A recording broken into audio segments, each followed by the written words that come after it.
আজ ২৬শে অগস্ট, ফুলবাড়ী ট্র্যাজেডির ২০ বছর। ২০০৬ সালের এই দিনে দিনাজপুরের ফুলবাড়ী উপজেলায় উন্মুক্ত খনন পদ্ধতিতে কয়লা তোলার প্রকল্প বাতিল এবং যুক্তরাজ্য ভিত্তিক কোম্পানি এশিয়া এনার্জিকে প্রত্যাহারের দাবিতে বিক্ষোভে ফেটে পড়ে ফুলবাড়ীর মানুষ। বিক্ষুব্ধ জনতার কর্মসূচিতে পুলিশ ও তৎকালীন বিডিআর গুলি চালালে প্রাণ হারান ৩ জন, আহত হন আরও ২ শতাধিক। ফখরুল হাসান পলাশের তথ্যচিত্রে ডেস্ক রিপোর্ট। ২০০৬ সালের ২৬ আগস্ট এদিন সকাল থেকেই দিনাজপুরের ফুলবাড়ী ঢাকা মোড়ে হাজার হাজার মানুষ জমায়েত হতে থাকে। তাদের দাবি উন্মুক্ত পদ্ধতিতে কয়লা খনি প্রকল্প বাতিল, জাতীয় সম্পদ রক্ষা এবং এশিয়া এনার্জিকে ফুলবাড়ী থেকে প্রত্যাহার। Bashundhara public school and college ২০২৬ শিক্ষাবর্ষে ভর্তি চলছে। দুপুরের দিকে তেল, গ্যাস, খনিজ সম্পদ ও বিদ্যুৎ বন্দর রক্ষা জাতীয় কমিটি ও ফুলবাড়ী রক্ষা কমিটির নেতৃত্বে বিশাল প্রতিবাদ মিছিল ফুলবাড়ী নিমতলা মোড়ের দিকে অগ্রসর হতে থাকে। সে সময় পুলিশ বাধা দিলে উত্তপ্ত হয়ে ওঠে পরিস্থিতি। নিয়ন্ত্রণে টিয়ার সেল, রাবার বুলেট ছড়ে পুলিশ। এক পর্যায়ে গুলি চালায় পুলিশ ও বিডিআর সদস্যরা। এতে নিহত হন আলামিন, সালেকিন ও তরিকুল। আহত হয় ২ শতাধিক আন্দোলনকারী।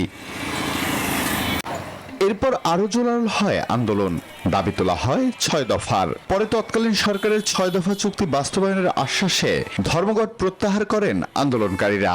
যখনই আমরা দেখছি যে আমাদের ভিটা বাড়ি ছেড়ে চলে যেতে হবে, উন্মুক্ত কয়লা খনি, আমরা এটা চাই না। এই ফুলবাড়িবাসীর এই দাবি আমাদের।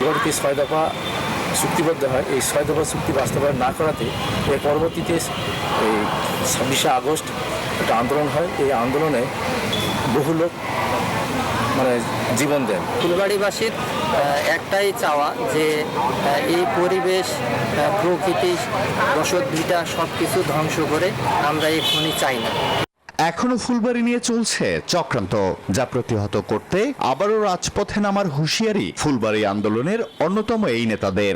যদি এই বক্তব্য প্রত্যাহার এবং সেই জায়গা থেকে সরকার সরে না আসে, অর্থমন্ত্রী সরে না আসে, তাহলে আমরা সেই জায়গাতে আবার ফিরে যাবে এই এলাকার মানুষ, যে তার বাড়িঘর সম্পদ রক্ষার জন্য আবার রাস্তায় নেমে আসবে।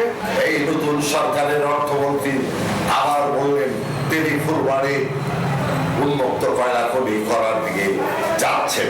তার এই কথার এই অঞ্চলের মানুষ আবার প্রস্তুত হচ্ছেন, আবার তারা সংঘবদ্ধ হচ্ছেন। ৬ দফা দাবি বাস্তবায়ন সহ সব মিথ্যা মামলা প্রত্যাহারের দাবিও তাদের। Desk report, news 24।